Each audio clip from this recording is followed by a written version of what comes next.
Est-ce que vous entendez bien? Alors, vous avez un petit chat sur la droite auquel vous pouvez participer. N'hésitez pas à nous rejoindre. Je crois que Céline.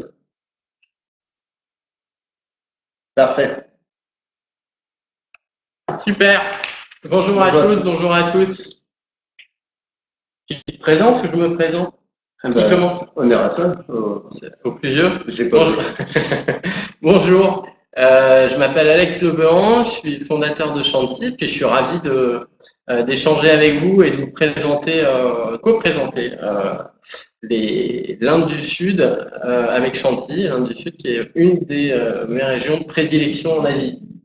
Et aussi la mienne, donc David, expert voyage Inde du Sud. J'ai passé une dizaine d'années en Inde du Sud, notamment en tant qu'accompagnateur.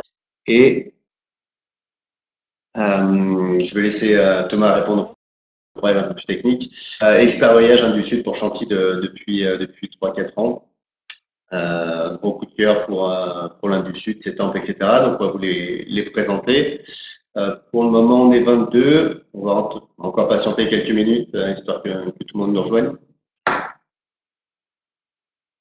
Bonjour. Bonjour à tous.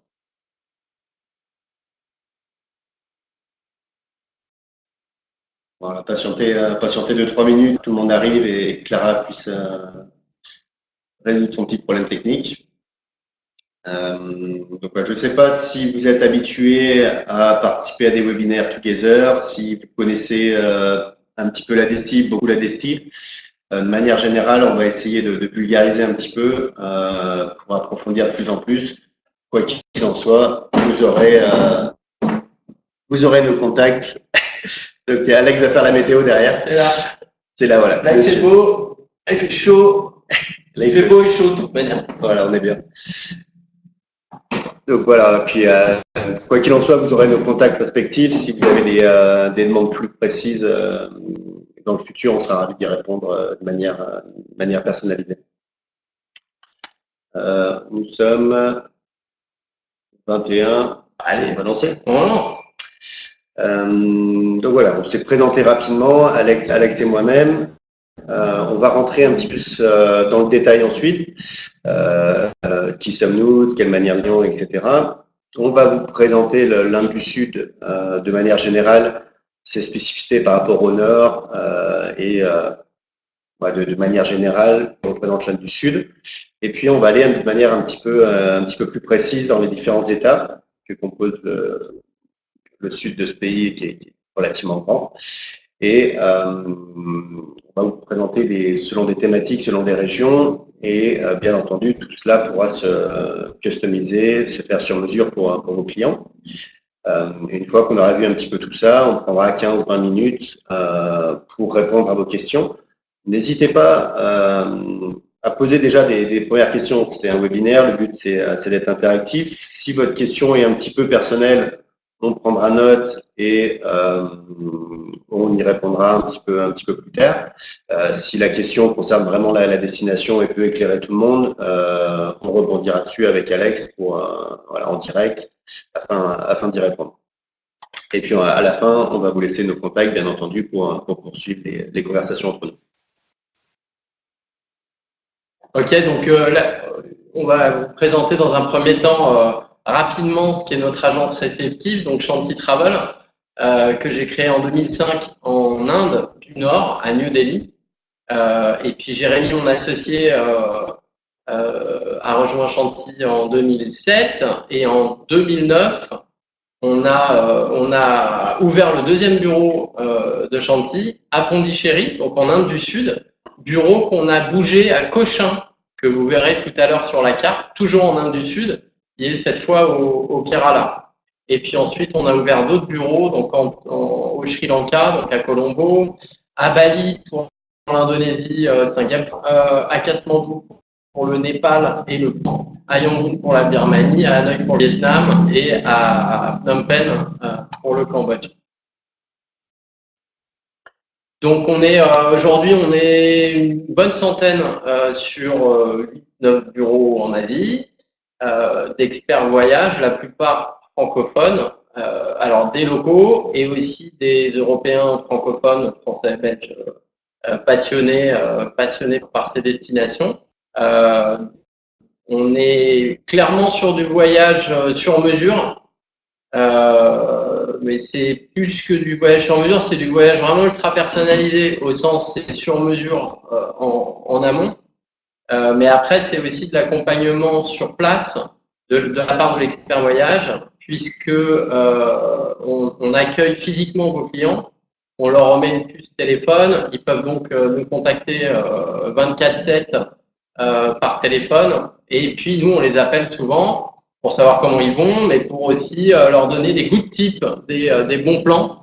Par exemple, quand on sait qu'ils vont arriver à Cochin, par exemple, au Kerala, le soir même, et ben le matin, passer un petit coup de fil quand on sait qu'ils sont dans la voiture pour échanger avec eux des bons plans qu'on leur a déjà remis par écrit dans un petit cahier, dans un petit pamphlet à leur arrivée. Mais on aime bien aussi, ils le lisent pas toujours ou pas tout, et donc on aime bien leur rappeler à l'oral.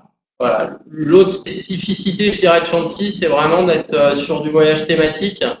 Notamment sur le voyage famille, on a beaucoup de voyages famille. C'est aussi beaucoup des voyages outdoor, donc ça peut être beaucoup de trek, du VTT, de la plongée ou du snorkeling aussi. Et puis c'est aussi du voyage bien-être, parfois même bien-être spirituel. Je veux dire qu'en Asie et particulièrement en Inde, mais c'est vrai aussi de l'Indonésie ou du Népal ou d'autres destinations comme ça, on a énormément on a un panel important sur le bien-être et sur la spiritualité. Donc, vous allez avoir à travers vos agences pas mal de demandes sur l'Inde. C'est un pays qui attire et qui fascine, qui est composé de nombreuses régions différentes, qui ont toutes leurs spécificités culinaires, linguistiques. Voilà, découpé de 200 ou 300 km, on va changer de pays quasiment. Donc nous, de notre côté, voilà, comme beaucoup, on a divisé l'Inde en deux régions, à savoir le nord et le sud. Et donc, pourquoi vous allez plutôt proposer des circuits au sud, pourquoi plus au nord? Le nord de l'Inde va plus correspondre à l'imaginaire collectif. Ça va être l'Inde de Bollywood, ça va être l'Inde du palais des Maharajas, ça va être le Taj Mahal, bien sûr. Vous allez avoir énormément de demandes où on va absolument voir le Taj Mahal. Ça va être les déserts du Rajasthan. Et donc, en termes de landscape, de paysage, on va plutôt être sur du désertique, des grands espaces, on peut aller aussi sur l'Himalaya avec le Ladakh, etc. À contrario de cela, en Inde du Sud, on va être sur quelque chose de plus calme, plus restreint, plus vert. Ça va être l'Inde traditionnelle, dans le sens où ça va être l'Inde des grands temples dravidiens du Tamil Nadu, où des milliers de pèlerins vont partir sur la route pour des pèlerinages d'une semaine, 2 semaines, 3 semaines, voire plus. On va être sur les backwaters du Kerala, où on va pouvoir se relaxer, déambuler sur les canaux, ces bras de mer qui rentrent à l'intérieur des terres. On va être sur les plantations de thé, on va être sur des paysages beaucoup plus verts, beaucoup plus propices au bien-être dont parlait Alex, avec notamment l'Ayurveda, le yoga, l'herbe naturelle. C'est là où on va trouver les plus belles plages du pays. Donc, vous l'aurez compris, c'est beaucoup plus détente et puisque par définition, comme ça avec la caméra, l'Inde est en V, on va avoir beaucoup moins de kilomètres sur cette région-là que qu'on peut en avoir quand on veut visiter les différents points de l'Inde du Nord, par exemple. Donc, pour vous, par rapport aux demandes de vos clients, l'avantage de l'Inde du Sud par rapport à l'Inde du Nord, sur leur spécificité, hein, bien entendu, mais l'Inde du Sud va être peut-être plus familiale, plus accessible pour une première immersion en Inde, plus en douceur, on va moins avoir le choc des cultures, donc ça va être vraiment plus adapté pour des familles, pour des femmes seules qui souhaitent voyager et voilà. La plupart du temps, quand des personnes sont venues au sud dans un premier temps, ils ont envie de continuer et ils sont plus ouverts pour aller par le Rajasthan, Delhi, Bénarès notamment. Mais voilà, on va pas envoyer des personnes entrer à Bénarès. C'est sympa de commencer par le sud qui est beaucoup plus tranquille. Pour vous montrer ces grands espaces et le type de paysage que vous pouvez voir en Inde du Sud, notamment au Tamil Nadu et au Kerala, je vais vous mettre une petite vidéo que je vous laisse regarder. Une petite minute, 2 minutes.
C'est beau, ça.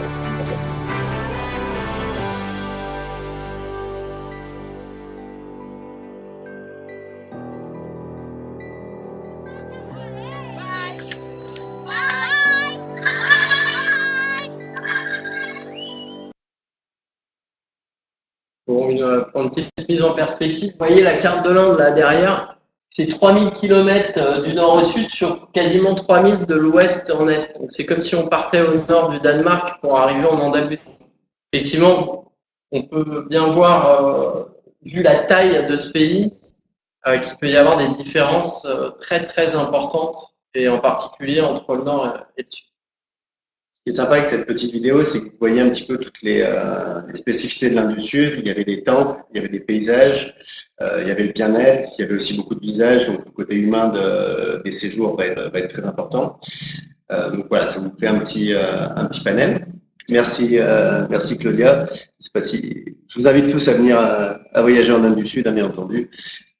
C'est particulier, mais une fois qu'on tombe amoureux, on a du mal à partir. En fait, je sais pas si la vidéo, puisque nous on l'a vu plein de fois, mais je sais pas si ça traduit en Inde, on parle de masala. Le masala, c'est les épices, c'est plein d'épices différentes qu'on mélange pour faire la cuisine. Et l'Inde, c'est le masala, c'est-à-dire que vous avez même dans la nature complète, vous avez toujours quelqu'un, il y a plein de couleurs, il y a plein d'odeurs, voilà, bon, ça on s'ennuie pas, et on en prend pour les 5 sens tout le temps.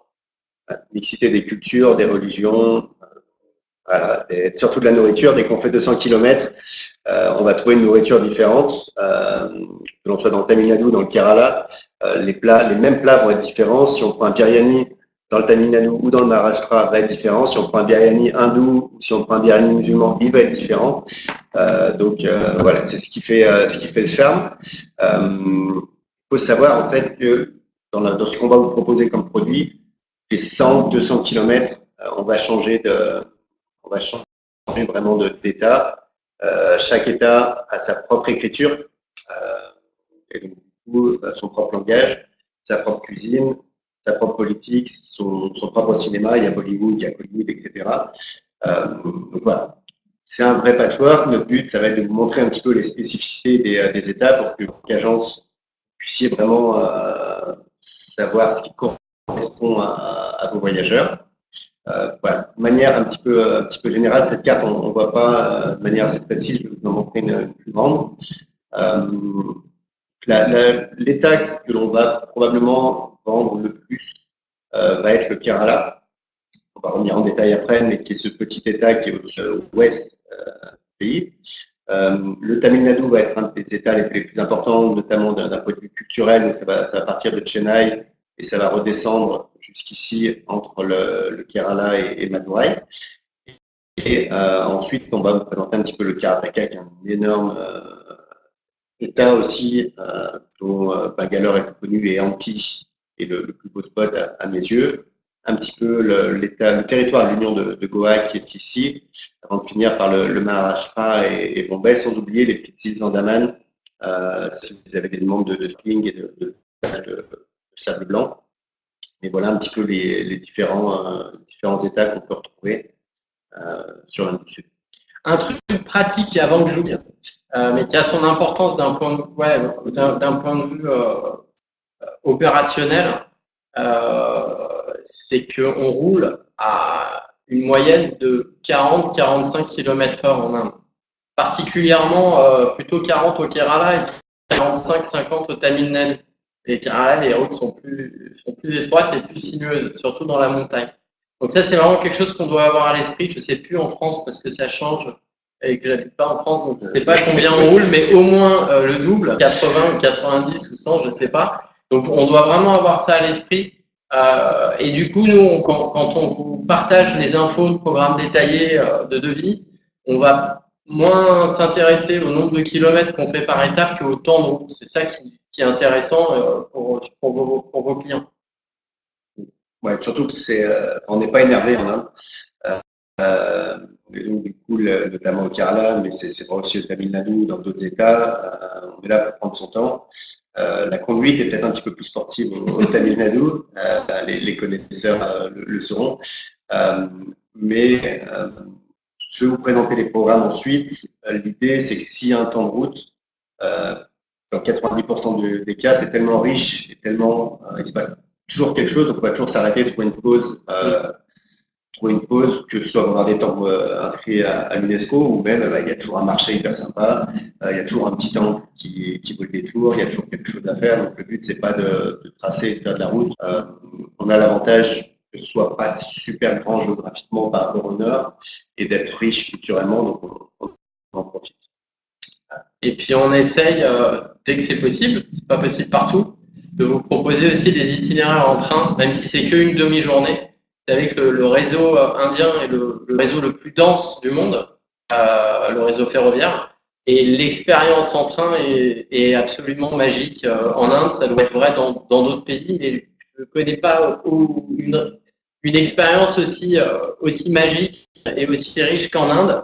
Donc voilà, on essaye de vous proposer quand c'est possible un petit itinéraire, un bout d'itinéraire en train. C'est le premier employeur au monde, le réseau ferroviaire indien, et c'est comme disait Alex, on se retrouve forcément dans un compartiment avec des personnes, et même si on a la barrière de la langue, on va vous proposer à manger, on va toujours échanger. Elle peut se programmer en groupe, bien sûr, il faut s'y prendre en avance. C'est tout à fait possible d'organiser, de prévoir un compartiment. Je ne sais pas jusqu'à combien vous voulez mettre de voyageurs par tronçon. Pour que ce soit intéressant, il faut quand même qu'il y ait un petit peu de temps, et il va y avoir la contrainte de la chaîne de Nilgiris qui traverse les deux. Donc pour l'Inde du Sud, on va rarement pouvoir faire du Tamil Nadu au Kerala via le train, parce que le train va pas forcément sur cette chaîne de montagne-là, mais c'est plutôt si vous avez une demande Kerala, Inde du Sud, Tamil Nadu, et que des personnes veulent rejoindre le haut du Karnataka, le Karnataka, etc., pour gagner du temps et faire de l'expérientiel, là on peut proposer un train sur 5, 10, 15 heures, ou alors pour rejoindre le Kerala et rejoindre le Karnataka, il y a une grosse zone de no man's land où il n'y a pas grand chose à voir sur la route, donc là ça peut être intéressant de proposer du train. J'espère que ça répond un petit peu à votre question. Pour des questions plus détaillées, bien entendu, on est à dispo ensuite avec Alex. Il est intéressant de savoir quand venir et pas venir en Inde. Personnellement, j'ai passé plus de 10 ans en Inde, donc du coup, j'ai vécu toute l'année. On peut venir toute l'année, mais c'est vrai qu'il y a des saisons, donc il y a des périodes qui sont moins intéressantes pour vous, notamment de juin à septembre, quand vous la montrez ici. Ça peut être la saison des pluies au Kerala. Vous avez, je suis sûr, entendu parler de la mousson et des inondations qu'on a eues il y a quelques mois. Voilà, on ne va pas recommander ces périodes-là pour voyageurs, à l'exception faite des cures ayurvédiques. l'humidité ouvre les pores de la peau et ça peut être intéressant de le faire à cette période, tout en prenant qu'il peut y avoir des pluies. Après, les tarifs sont plus intéressants, etc. Mais de manière générale, on va plutôt voyager d'octobre jusqu'à mars-avril. Idem de juin à septembre au Tamil Nadu, c'est des grosses chaleurs. On n'a pas envie de visiter des temples quand il fait 40-42 degrés, c'est un peu pesant. On va plutôt conseiller de voyager l'hiver. Le pic de saison va être de décembre à janvier. Il y a pas mal de vacances scolaires à ce moment-là. Il y a les fêtes de fin d'année et la classe moyenne indienne est de plus en plus riche et de plus en plus nombreuse, voyage énormément. Donc en termes de dispo, méfiez-vous pour ces périodes-là sur des petites villes comme Pondichéry, Fort Cochin, etc. qui ont un nombre de logements limités et d'options limitées. Il faut s'y prendre relativement en avance. Pour des personnes qui ont la possibilité de partir en fin septembre, début octobre, on est en post-mousson. Alors, il peut pleuvoir un peu de temps en temps, mais c'est pas toute la journée.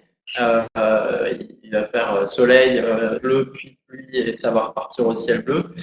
C'est une belle époque parce qu'il y a quasiment pas de touristes à ce moment-là, pas de voyageurs, et voilà, on n'est pas sous les trompes d'eau. Et par ailleurs, il y a une mousson un peu décalée entre le Kerala et le Tamil Nadu, ce qui permet de modifier un peu les programmes, donc de les rendre sur mesure aussi en fonction du climat de chaque État. C'est-à-dire qu'on va privilégier l'hiver, la plage au Kerala, mais s'il y a des risques de pluie au Kerala en septembre, octobre, et ben dans ce cas, on va privilégier la plage au Tamil Nadu. Donc voilà, on peut modifier comme ça les programmes, y compris celui que tu vas présenter qui est un best-seller tout à l'heure.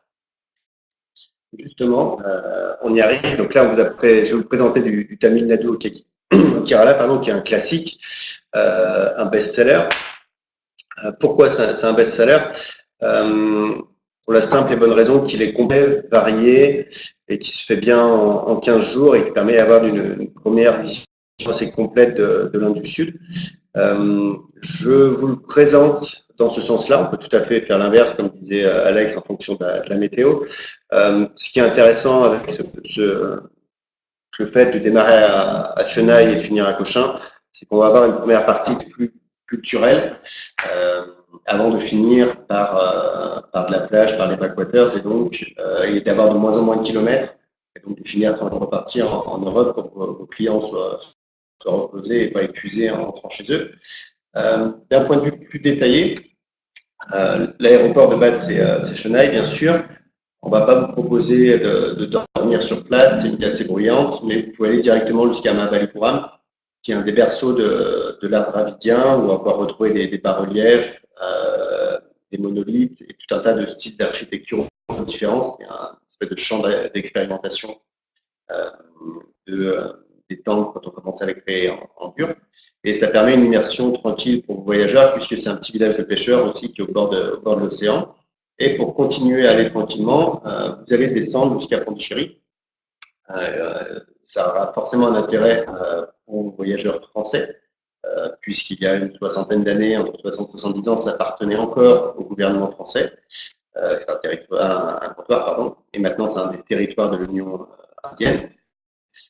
Et on retrouve encore ce passé français avec le consulat, l'école française d'Extrême-Orient, l'Alliance française, les noms des rues en français, les franco-indiens qui sont nés à Pondichéry mais qui ont gardé la nationalité française, qui jouent à la pétanque, bien entendu le long du front de mer. Et il y a le Ricard. C'est un tout petit peu. J'en ai plus à apporter depuis, désolé. Non, mais voilà, ça permet une immersion en douceur. Et ce qui est intéressant, c'est que c'est une toute petite ville. Et si on fait 20, 30, 50 mètres, on se retrouve tout de suite dans le quartier tamoul et on a l'immersion, les couleurs, un petit peu plus de bruit, plus de monde. Et voilà, donc ça permet une arrivée en douceur. On peut aller voir le temple des Gilgamesh, qu'on soit avoir son petit coup de trompe par l'éléphant Lakshmi. Voilà, ça vous permet à vos voyageurs tranquillement d'avoir encore quelques repères, mais aussi de s'intéresser à la culture indienne et tamile. Donc c'est intéressant de commencer par Pondi. Et puis il y a Auroville, tout près de Pondi, qui est la cité on dit beaucoup utopique, mais peut-être c'est aussi réaliste. Il y a beaucoup de réalisme dedans.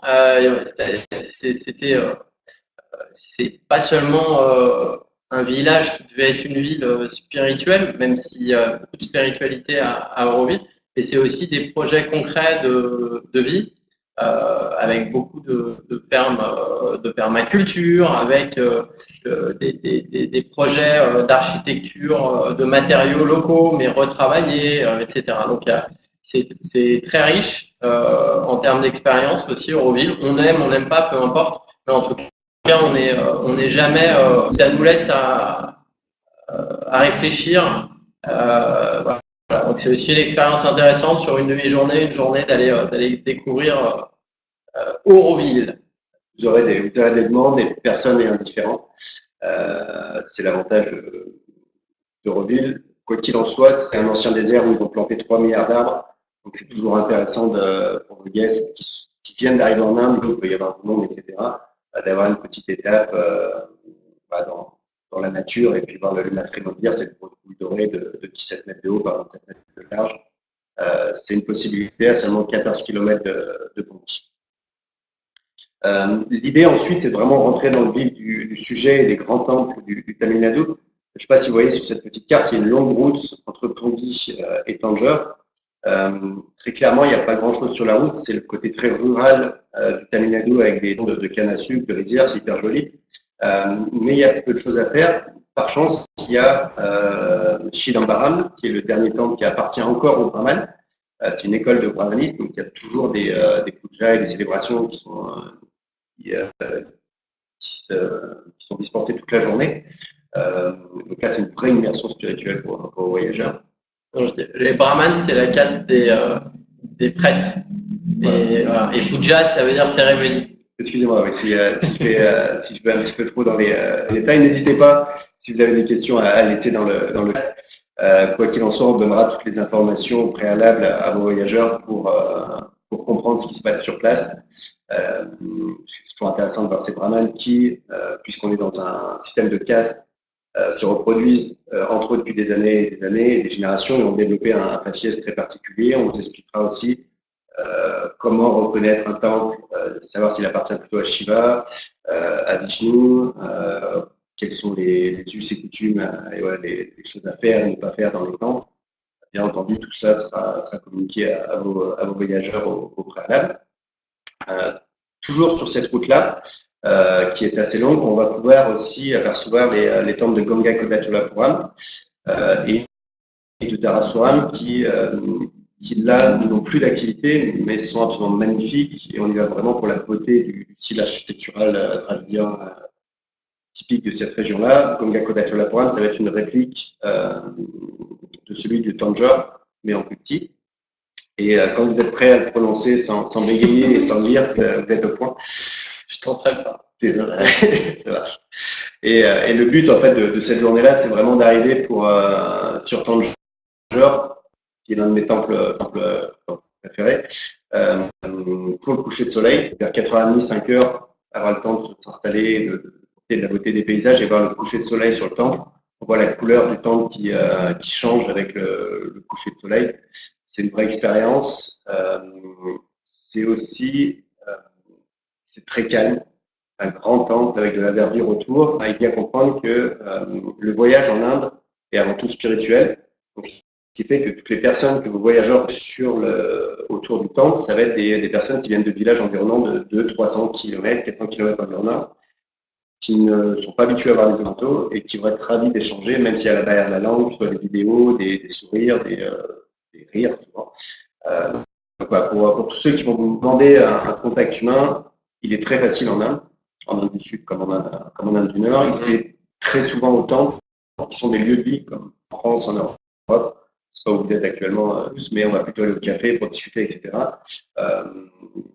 En Inde, on va aller au temple, on va s'installer, on va rester 3, 4, 5 heures, apporter de la nourriture. Donc c'est un vrai lieu de vie. C'est là que vos voyageurs les plus belles rencontres. Et pour rebondir sur ce que tu dis de manière plus générale, sur la manière le dialogue, même sans parler la même langue, avec les Indiens, c'est vraiment le pays de l'image.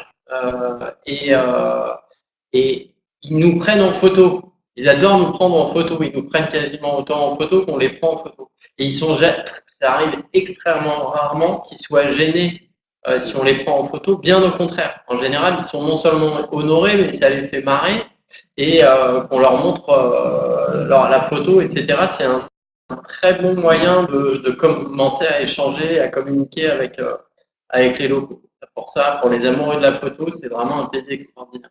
Quand c'est arrivé, on est arrivé à peu près en même temps en Inde avec Alex, il n'y avait pas encore les smartphones, etc. Ouais. Donc c'est arrivé à une vitesse monumentale et du coup, ils ont vraiment envie de partager ces photos et de ramener des images aussi chez eux. Alors, je suis en train de lire, c'est un problème de connexion, je vais laisser Thomas répondre. Et donc du coup, une fois qu'on est à Tanger, il y a la possibilité classique de rejoindre Madurai, mais avec Chantilly, on aime promouvoir une région qui est injustement. Tant mieux pour que ça dure. Voilà. Mais on est là pour partager aussi les bonnes expériences, qui est le Chettinad, qui est une région qui a été abandonnée par des très très riches marchands pour diverses raisons et qui ont laissé derrière eux des palais sublimes, inhabités, et certaines personnes certains autres en ont fait des magnifiques demeures, C'est une région qui est redescendue là-dessus. Il faut faire attention. Il n'y a pas beaucoup d'informations sur cette région-là. C'est pourquoi il faut le Chettinad. Voilà, il faut former au préalable aux voyageurs. Si ça vous intéresse, Arte a fait un magnifique reportage d'une petite heure dessus et le Figaro a fait un 3, 4, 5 pages, je ne sais plus trop, sur 11 avec Chantilly. Sur le Chettinad, si vous voulez que je vous les fasse parvenir, je vous enverrai tout ça. Donc en fait, le Chettinad, ça appartient au Tamil Nadu, mais c'est une région, on va appeler ça région parce que c'est un peuple surtout. À la base, les Chettiars, c'était des habitants de Chennai. Ils ont pris un tsunami sur la côte et ces marchands ont voulu en fait aller dans les terres, dans une région aride, et ont commencé à. Voilà. On va vous envoyer, vous aurez nos liens, n'hésitez pas à me redemander. Je vous enverrai à tous les programmes si vous souhaitez les infos. Mais voilà, ces personnes se sont installées dans une région aride et ont construit des grands palais, etc. pour ensuite, après la Deuxième Guerre mondiale, comme ça, ils sont allés faire du business à New York, à Paris, etc., à Bombay, et ils ont un peu délaissé, sinon ça fait une espèce de western avec des grandes avenues vides, etc. Donc, c'est aussi reconnu dans toute l'Inde pour la qualité de sa gastronomie.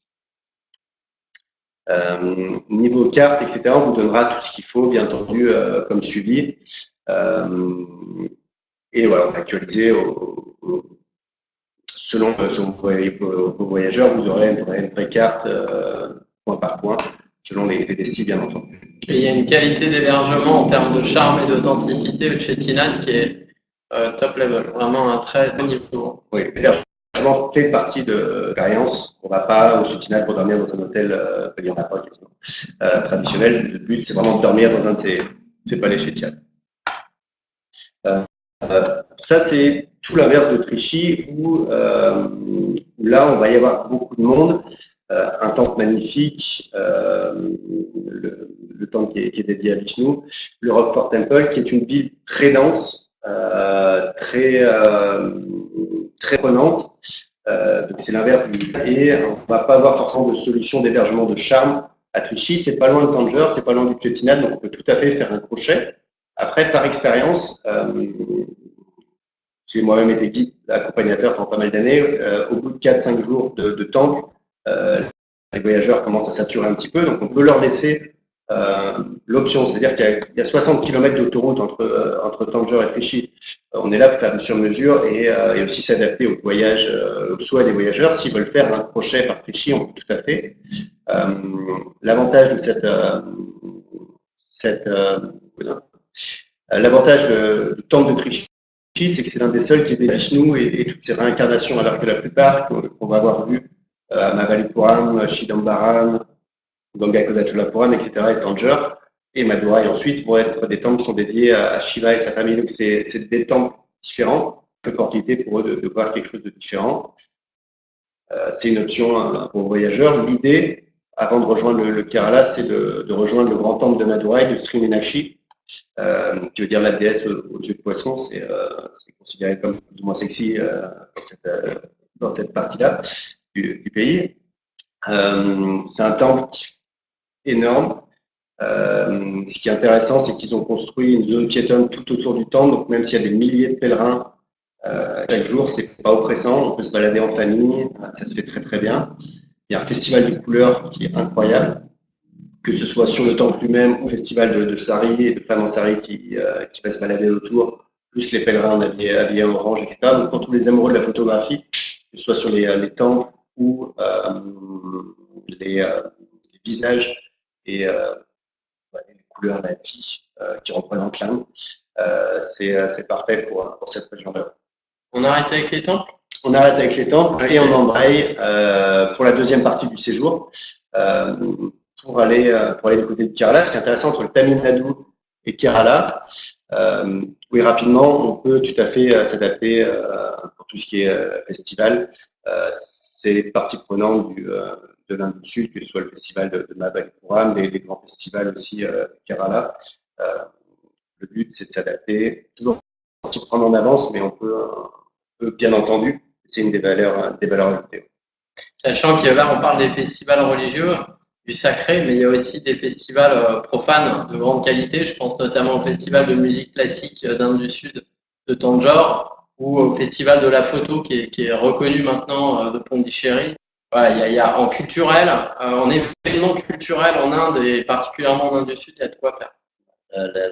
La Biennale d'art contemporain de Kochi est mondialement reconnue aussi, et ça permet de visiter d'un autre aspect. Pour revenir à notre séjour, ce qui est intéressant dans ce programme-là, c'est qu'il y a une chaîne de montagnes qui s'appelle la chaîne des Nilgiris entre le Tamil Nadu et le Kerala. Et donc, du coup, après les chaleurs du Tamil Nadu, vos voyageurs vont pouvoir prendre un peu de fraîcheur et aller voir des paysages tout à fait différents. Deux possibilités et où ils peuvent faire les trois. Il y a soit Kodaikanal avec un bel éco-resort qui s'appelle l'Elephant Valley de la région de Kodaikanal, mais plus sur la route aussi, on va avoir Periyar et Munnar avec des différentes. Periyar, on va être davantage dans le domaine familial. C'est une réserve naturelle qui est peut-être un petit peu galvaudée. On ne va pas forcément la proposer aux grands amoureux de la nature. Il y a pas mal de passages et depuis des années, elle commence à s'ouvrir un petit peu de passages. Mais par contre, c'est des très beaux paysages. C'est un des meilleurs endroits pour visiter des jardins d'épices. Donc, on va vous expliquer comment on récolte les épices, comment on les fait pousser, comment on les utilise de manière médicinale, comment on les utilise dans la cuisine de tous les jours. On les fait sentir. Il y a des fleurs magnifiques. C'est toujours un très beau moment. Et pour les familles, c'est aussi le moment de passer du temps avec des éléphants. Bien entendu, on ne va pas vous proposer de monter sur des éléphants et à la chaîne toutes les 30 minutes de vous balader, mais on va proposer, et ça plaît beaucoup aux familles, comprendre un petit peu comment vivent les éléphants dans cette région-là, passer du temps avec eux, 2-3 heures, leur donner bain, leur donner à manger, discuter avec les cornacs et d'avoir une vraie visibilité sur cet animal qui est relativement attachant et très populaire en Inde. Ganesh. Et voilà. D'où la popularité de Ganesh. En aparté, puisque ça prend beaucoup de temps, mais n'hésitez pas si vous voulez des petites anecdotes sur l'Inde du Sud, je serais ravi de vous partager sur l'hindouisme et pourquoi Ganesh est une tête d'éléphant. Ça sera pour un prochain webinaire. Pour l'alternative aussi à Periyar, c'est d'aller du côté de Munnar, qui est connu pour ses plantations de thé, c'est des dégradés de verre sur des kilomètres carrés, c'est sublime. Et là, ça va surtout être pour les personnes qui veulent faire des petites randos, pour les personnes qui aiment la marche, il y a beaucoup de monde au Tamil Nadu, ça reste l'Inde. Là, on va plutôt être sur des grands espaces verts, reposants, avec de la fraîcheur et après le Tamil Nadu. On est à 2000 quand même. Donc, même en décembre, janvier, le soir, il caille un peu, c'est-à-dire qu'on met un petit pull ou une petite doudoune, quoi. Enfin, c'est pas non plus les Alpes au mois de février. Hein. Voilà. Mais les Indiens sont pas habitués, donc même nous, quand on est là-bas et il commence à faire frais, ils auront déjà le bonnet, les gants, etc. Donc c'est toujours charmant à voir par-dessus le sari. C'est toujours sympa. L'idée, c'est ensuite de redescendre jusqu'au Kerala. Vous mettre la carte, ça parlera un petit peu plus. Voilà. Toute cette partie-là, nos voyageurs viennent depuis Chennai et ont fait cette longue route pour arriver jusqu'ici, en 7-8 jours, 9 jours, ça dépend. Et sur les 4-5 derniers jours, on va se concentrer ici, donc il y a beaucoup moins de kilomètres. On est sur le Kerala, qui est la terre du bien-être. Et donc, généralement, on va commencer par dormir au bord du lac Bambanad, puisqu'on y trouve en fait des magnifiques demeures d'hôtes, des maisons traditionnelles. Les enfants sont partis travailler à l'étranger, partis faire des études, etc.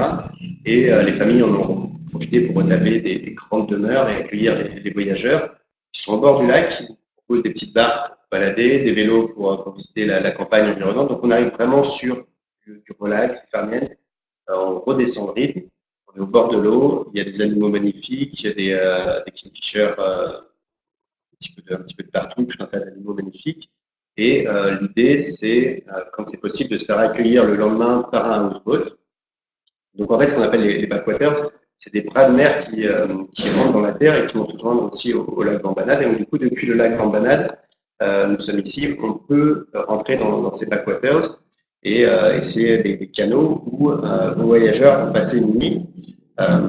Généralement, d'un point de vue logistique, on va monter sur le bateau vers midi et demi, 1 heure pour le déjeuner. On est en pension complète, on navigue toute la journée. Il n'y a plus un bruit, il n'y a plus un klaxon qui font partir des grands câbles de l'Inde du Sud. Et voilà, on redescend le rythme, on est relax et on peut s'arrêter au petit marché aux poissons, se prendre des gambas, les petits bols sur le bateau, les font cuire. C'est un des grands moments de votre voyage, avec des lotus de partout, des animaux et surtout des oiseaux magnifiques qui viennent se joindre à vous, il n'y a plus aucun bruit.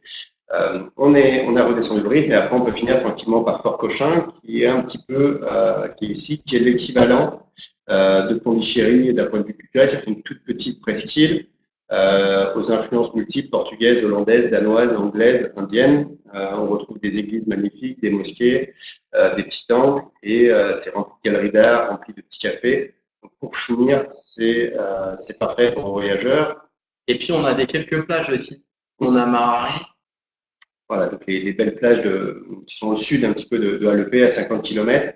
Si vos voyageurs ont le temps encore et veulent finir tranquillement par une belle plage de sable blanc pour se reposer et voilà, d'un beau coucher de soleil, c'est toujours sympa. On peut proposer la plage de Marari qui est quasiment déserte. Il y a grande partie de la... Il y a vraiment encore peu d'infrastructures hôtelières.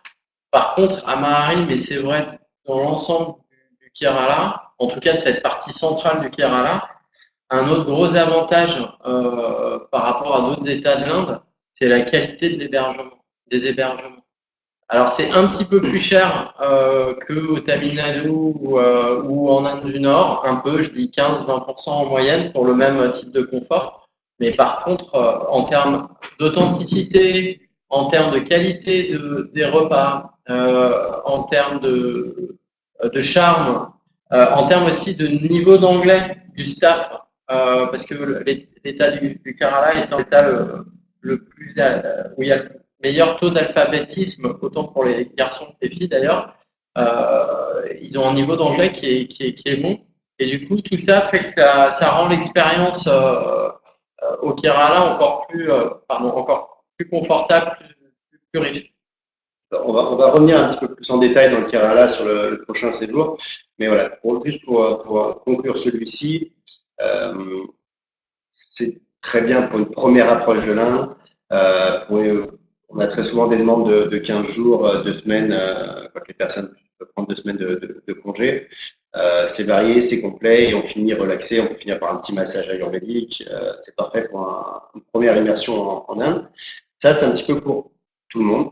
Là, on va vous présenter en deuxième partie un deuxième best-seller où on va se focaliser sur le Kerala. Donc, je vais pas vous parler des destinations, Cochin, Munnar, Méli, c'est l'entrée de la réserve de Periyar, des backwaters, de la plage de Marari, mais surtout pour vous, savoir à qui le proposer. Comme expliquait Alex, c'est un État modèle en Inde. C'est le premier État au monde à avoir délibérément choisi un parti communiste. C'est un parti un communisme qui est assez différent de ce qu'on peut retrouver dans le monde, mais c'est un communisme qui a très bien marché dans d'autres régions. Et le droit des travailleurs, le droit des femmes, l'alphabétisation et l'orientation vers le tourisme, c'est très bien fait. Et donc, du coup, c'est là où on va trouver les hôteliers et les partenaires les plus professionnels du pays et de l'Inde du Sud notamment. Et ce qui fait que ça va être tout à fait adapté aux familles qui peuvent avoir certaines craintes, que ce soit par rapport au choc culturel, par rapport à la nourriture. Là, on sait que c'est l'hygiène, etc. Et c'est typiquement l'État qui est adapté aux familles et aussi aux couples, parce qu'on est vraiment sur de la beauté du paysage, beaucoup moins culturel que le Tamil Nadu. On a moins de temps, le rythme est plus tranquille, il n'y a pas beaucoup de routes, et les paysages sont sublimes, c'est très très vert, c'est très tropical, et voilà, une destination romantique. On a bien sûr fait de soleil sur un houseboat, c'est toujours mémorable. Se balader dans les plantations de thé en Inde, c'est le côté romantique par excellence. Quand vous voyez un film de Bollywood, sûr vous en avez vu. Il y a toujours un moment où, même s'ils sont au plein nord de l'Inde, ils se retrouvent au plein milieu des plantations de thé lunaires pour la scène romantique. Voilà, ça, c'est un de nos best-sellers aussi. Il y a d'autres possibilités, bien entendu, de les rendre sur mesure, en allant un petit peu plus vers les plages du sud, en faisant une petite excursion par Madurai pour voir un petit côté culturel. Mais de manière générale, en 10 jours, quand vous avez des personnes qui souhaitent un petit break aussi, avec la vie parisienne ou autre, et qui veulent vraiment se ressourcer, ça peut être intéressant de redescendre et de rester sur le Kerala comme première approche de l'Inde du Sud. On rentre par Cochin et on repart de Cochin, Fort Kochi. Et en fait, vous avez des vols plusieurs fois par jour depuis la France, mais qui passent par le Middle East, par Dubaï, par Abu Dhabi, etc. Donc c'est assez facile et on trouve à partir de 450-500 euros. La moyenne doit être autour de 650-700 euros. Ce que je trouve intéressant aussi sur ce programme, mais c'est vrai sur le Kerala en général, c'est en effet que ça s'adresse tout à fait pour les familles, d'autant plus que les temps de route sont assez courts. Et en fait, on change de type de paysage, d'environnement physique, sans avoir besoin de faire 6 heures de voiture, quoi. Et ça, c'est vraiment appréciable quand on est avec des enfants, particulièrement pas avec des ados, mais avec des enfants en bas âge, ou voilà, qui ont 12 ans, qui n'ont pas envie, ça les gonfle de passer trop de temps dans la voiture. J'ai fait voyager pas mal de nourrissons et les hôteliers, pas personnellement, quoi, aussi personnellement, mais les hôteliers sont prêts à les recevoir, et ça, c'est intéressant. Ça aussi, hein, l'Inde et particulièrement l'Inde du Sud ou au contraire tout au nord dans l'Himalaya, quand on voyage avec des enfants, mais c'est un bonheur. Le lien, tous les adultes sont tellement contents de voir des enfants et c'est un super moyen aussi de communiquer. Alors c'est vrai, c'est un peu cliché, c'est vrai dans plein d'autres pays, mais en tout cas c'est le cas en Inde. Ensuite, on a le Kerala, c'est donc connu pour ses épices. C'est connu pour ses belles églises, pour Cochin dont tu parlais avec les différentes influences coloniales. C'est connu pour ses belles plages aussi, pour les backwaters. Et c'est aussi connu pour l'Ayurveda. Alors pour celles et ceux d'entre vous qui ne connaissent pas l'Ayurveda c'est une médecine traditionnelle, la médecine traditionnelle de l'Inde, qui est née il y a plus de 3000 ans, dans la période des Védas. Et alors c'est pas spécialement né au Kerala, mais en tout cas, c'est au Kerala qu'on trouve le plus aujourd'hui, qui a gardé le plus ces traditions de cette médecine ayurvédique. Pour autant, partout en Inde, on trouve toujours aujourd'hui, des médecins ayurvédiques qui font tout autant d'études que les médecins allopathiques. Et c'est d'ailleurs une médecine qui est reconnue par l'OMS, par l'Organisation mondiale de la santé. Donc cette médecine, ça consiste d'abord c'est préventif, c'est-à-dire qu'il y a des soins qui sont donnés pour ne pas tomber malade. Et puis ensuite c'est curatif. Si on tombe malade, on se soigne avec la méthode et des médicaments, des plantes ayurvédiques. Et voilà. Et c'est aussi une philosophie, la réalisation de soi. Donc alors ça passe par quoi concrètement? C'est beaucoup lié à la nourriture. Et en fait, les médecins ayurvédiques, en fonction de notre profil, qui est différent, bien évidemment, chacun a son type de profil, et vont nous donner une diététique, enfin des repas, des recipes, comme on dit en français, des recettes spécifiques. Voilà, donc c'est lié à la nourriture. C'est lié aussi à des soins, alors beaucoup les massages, mais pas seulement, avec des plantes, avec de l'huile à base de plantes. Mais c'est aussi le yoga, la méditation. Donc tout ça, c'est une médecine holistique. Tout ça, c'est lié à l'Ayurveda. Alors, pourquoi l'Ayurveda, le lien avec nous, voyageurs, touristes, clients? Alors, il y a des introductions, on va dire, faciles, qui sont les massages. Dans les lieux d'hébergement qu'on propose, avec lesquels nos partenaires, avec lesquels on travaille, quasiment tous ont un spa ou un lieu comme ça pour proposer des massages ayurvédiques qui durent 1 heure et demie, qui sont très très agréables, mais qui ne vont pas nous soigner pour autant. Mais c'est du bien-être. Et puis après, on a carrément les cures ayurvédiques. Donc là, on est plus dans la médecine douce. Et donc, traditionnellement, on a des cures de 7 jours, de 14, de 21, de 28 jours. Donc là, on est en séjour, mais on peut très bien, on a des demandes comme ça qui sont par exemple 7 jours de cure ayurvédique suivis de 7 jours de voyage itinérant ou 14 jours de cure ayurvédique suivis de 7 jours ou 14 jours de voyage itinérant. Ça marche très très bien l'Ayurveda auprès du public allemand.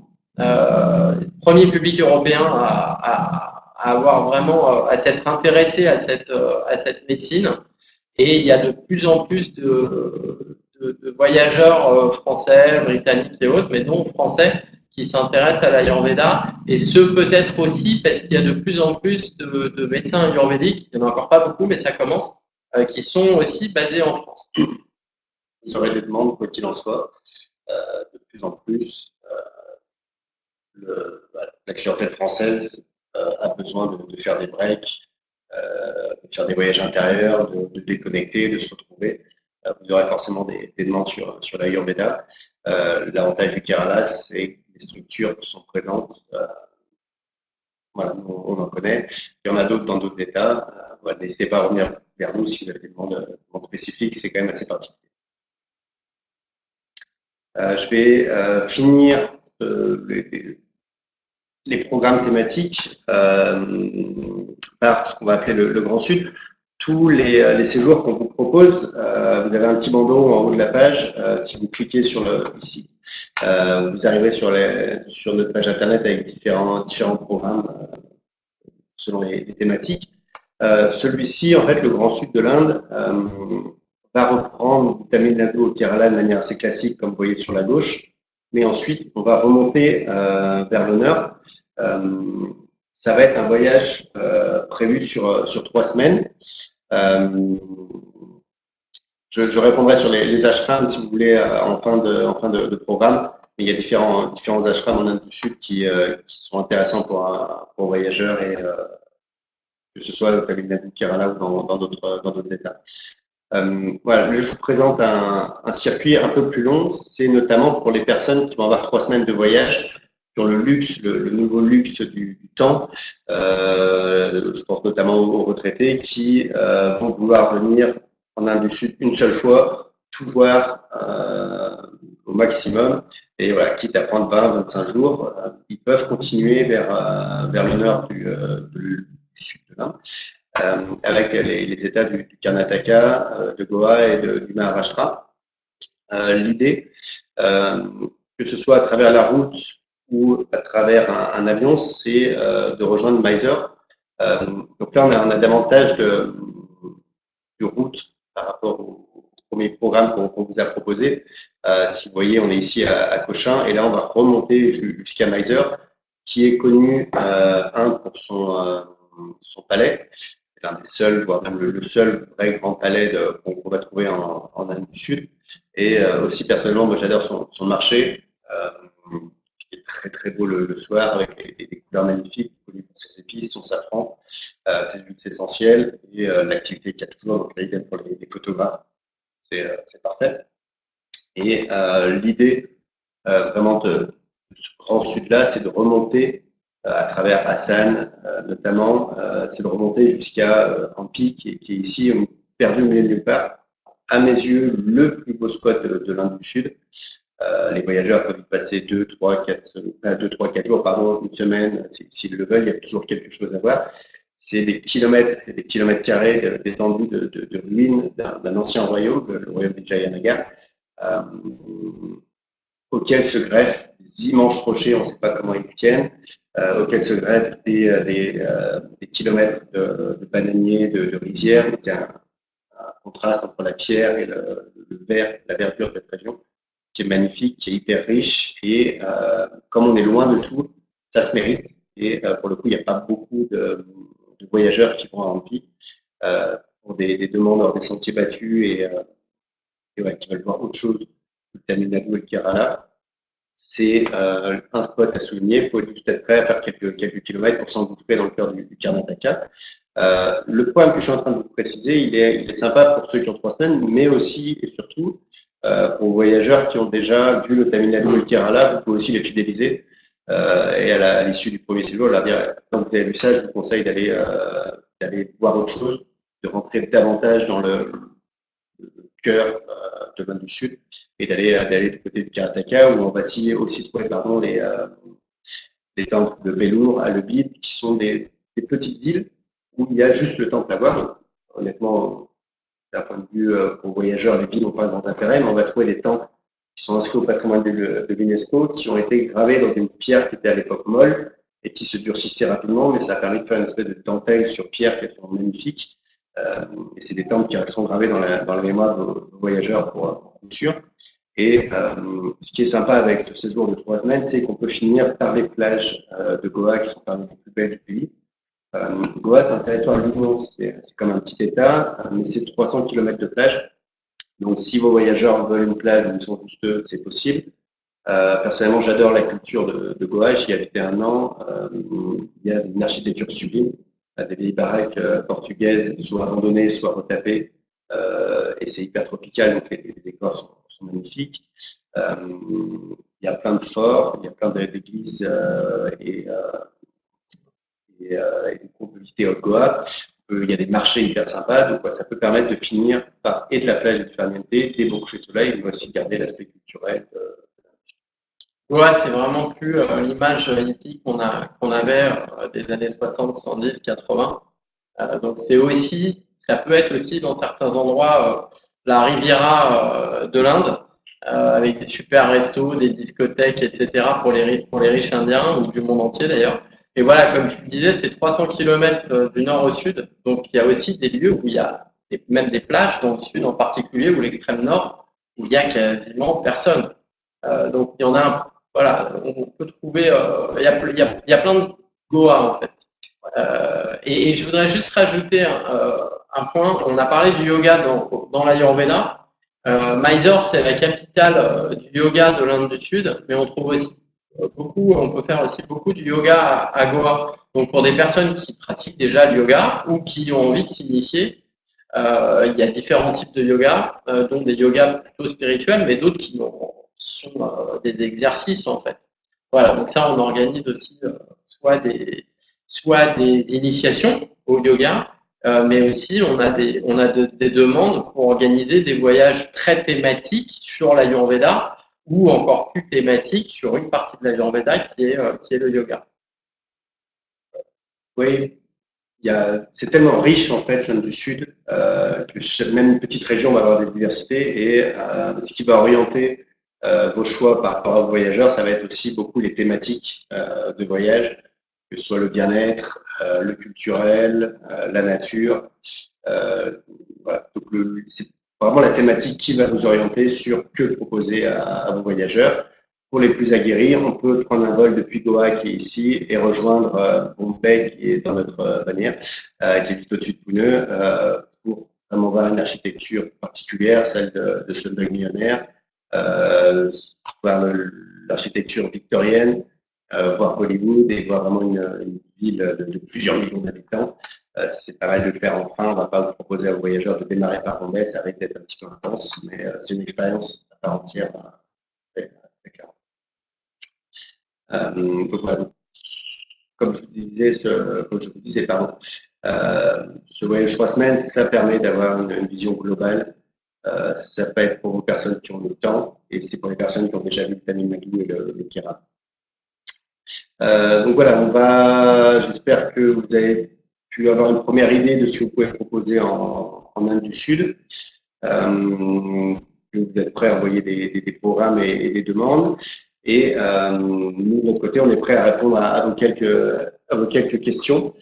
Ça change juste un truc que je voulais rajouter, c'est que sur tous nos programmes, on essaie d'aller, en tout cas en fonction des envies, bien sûr, de vos clients, mais on propose pas mal d'expériences qui sont sur 2 heures ou une demi-journée, qui vont être des expériences d'immersion. Par exemple, si à Mysore, où c'est parmi les villes où on a l'art de pas la construction pour les instruments de musique, comment on appelle des luthiers, etc. Voilà, merci.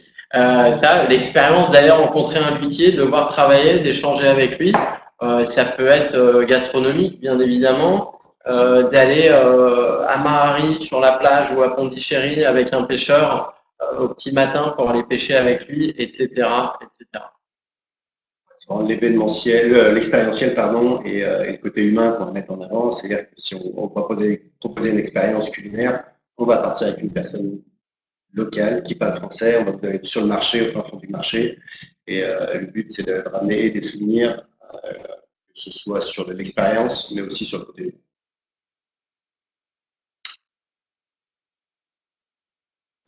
Pour les côtés ashram, il y a tout un tas d'ashrams différents.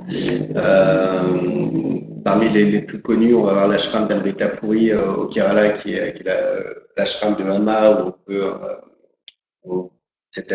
cette gourou qui s'est fait connaître par ses câlins. On peut aller pratiquer voilà, on participe aux travaux de la journée avec les personnes qui vivent dans l'ashram, et voilà, on prend aussi du yoga, de la méditation avec eux, mais aussi on participe à la vie d'ashram. On peut visiter l'ashram de Sri Aurobindo et à Pondichéry. On aura vous pouvez avoir déjà des premières idées de ce qu'est un ashram en visitant aussi celui de Sri Ramana Maharshi, qui est du côté de Rameshwaram. Là, si vous voulez sortir un petit peu hors des sentiers battus, on est sur la pointe, pardon, dans l'intérieur du Tamil Nadu à Tirunavalai, c'est une bêtise, au temple de Sri Ramana Maharshi. Alors, un ashram, c'est un endroit en fait où une personne va donner un enseignement, quel qu'il soit, le plus souvent spirituel, et où des personnes viennent apprendre auprès de cette personne-là. Ensuite, le gourou peut laisser son enseignement derrière lui. C'est ce qui se passe, par exemple, avec l'ashram de Sri Aurobindo à Pondichéry. C'est encore un ashram qui est hyper vivant, qui s'est construit dans la ville. C'est une vraie petite ville dans la ville. Et le but, c'est de partager la vision qu'avait Aurobindo. Aurobindo avait une vision assez particulière sur l'être humain et la religion, etc. Et le but, c'est de continuer ces enseignements. Et pour vos voyageurs, ce qui est sympa pour un ashram, comme par rapport à Aurobindo, c'est qu'il faut tout de même y passer du temps pour comprendre et vraiment aller à l'intérieur du sujet. Par contre, c'est toujours hyper intéressant de passer 1 heure, 2 heures, 1 jour, 2 jours, 3 jours pour, je suis allé peut-être un petit peu vite sur les noms indiens, pour déjà s'imprégner et voir aussi l'aspect spirituel et la dévotion que vont avoir les Indiens envers ces personnes, envers ces enseignements. Donc pour Pondichéry, on a Aurobindo, qui était une personne qui venait du nord de l'Inde, qui était le premier homme politique à réclamer l'indépendance de l'Inde de manière officielle. On a Sri Ramana Maharshi. Là, je pense qu'il faudra plutôt qu'on discute de manière écrite, sur l'orthographe des ashrams, mais quoi qu'il en soit, sachez que c'est une possibilité pour vos voyageurs, pour vos clients, et une belle manière d'appréhender le côté spirituel et dévot de la religion se retrouve dans absolument tout, que ce soit la nourriture, l'éducation, le mariage, la vie sociale. Et quand on parle de gourou, parce que ça peut faire peur, on parle d'enseignant. En l'occurrence, Aurobindo, c'est un des plus grands philosophes, penseurs, intellectuels de l'Inde quasi contemporaine, enfin moderne, quasi contemporaine. Quand on parle de Krishnamurti, c'est pareil. C'est des gens qui n'étaient pas du tout sectaires, en l'occurrence. Donc il y a tout, il y a tout en Inde. Il y a des ashrams très sectaires, avec des gens qui sont pas des gens bienveillants. Donc il est évident que on a une liste d'ashrams à proposer avec des gourous, des enseignants et un enseignement bien évidemment ouvert d'esprit et bienveillant. L'hindouisme, de manière générale, est une religion des plus ouvertes. Il y a 33 millions de dieux, donc forcément, on ne peut pas être sectaire quand il y en a autant. Et donc, ouais, c'est ce que nous, voyageurs, on retrouve en Inde du Sud. Les mosquées vivent à côté des temples, qui vivent à côté des églises. Tout ça se mélange très, très bien et il y a une atmosphère qui est hyper relaxe.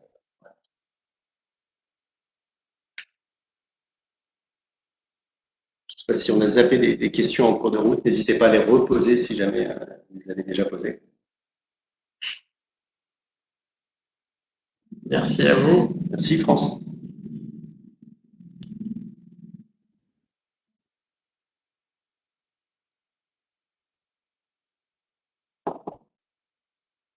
Merci à vous tous. Au prochain webinaire, du coup. Et à bientôt en Inde du Sud. Je vous bientôt en Inde du Sud, bien sûr. Juste en dernière slide, on vous laisse nos coordonnées. Vous pouvez les retrouver à travers Together. N'hésitez pas à contacter Alex pour plutôt des questions chantier travel, organisation. Vous pouvez me contacter moi-même directement pour tout ce qui est expérience et expertise de l'Inde du Sud, que ce soit à travers Skype, WhatsApp ou par mail ou vers avec grand plaisir. Très bonne journée à vous. Bye bye, bonne journée. Ça sera la soirée pour nous, mais vous en Europe, très belle journée et bon appétit. À bientôt.